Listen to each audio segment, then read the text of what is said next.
Hi, this is Gino with CouplzChat, and my wife and I are doing separate postings this time because we want to address a subject that we find very unique.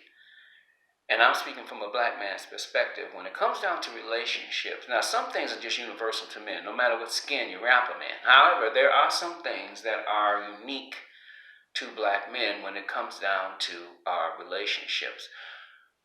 As I've talked to young black men, from person to person, the one thread I find constant in terms of their challenges in the relationship is they've not seen what right looks like when it comes down to how to be a good husband, what the role is as a man in the home, how to be that father, how to be that man in the home. They've not seen what that looks like. It has not been modeled, and that has been a challenge.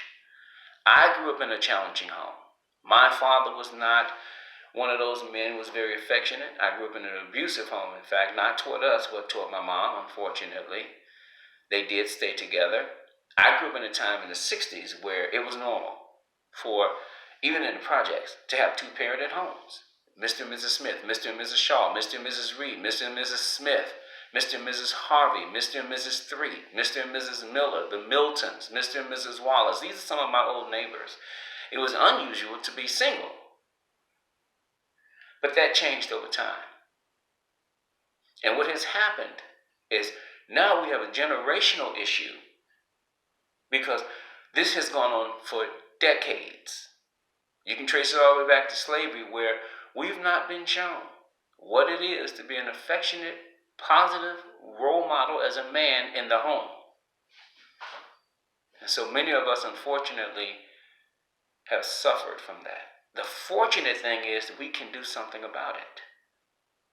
Now, my boys and my daughter have seen what it's like to have an affectionate father, to have seen what it's like for a husband to show affection to his wife. They have seen it modeled in front of them. I'm not trying to brag. I am in love with my wife, and I'm not trying to impress you. However, I am trying to impress upon you this thought. There's so much room for success. And I'll give you this tip. The one thing I noticed when it comes down to working on relationships, the very first place you're going to start is on yourself. And this is my own little saying, so if you hear it again, you know it came from me. When you go to work on yourself, you'll find almost every tool you could possibly need to gain that success. So I have a challenge for you. Whether you've been married for 2 days, 2 weeks, 2 months, or 200 years, I want to hear from you. I want to hear your thoughts on this subject when it comes down to what we can do as men to help develop our relationships. What can we do to enhance our relationships so that we can enjoy our relationships with our wives? If it's your girlfriend or your fiance, I want to hear from you.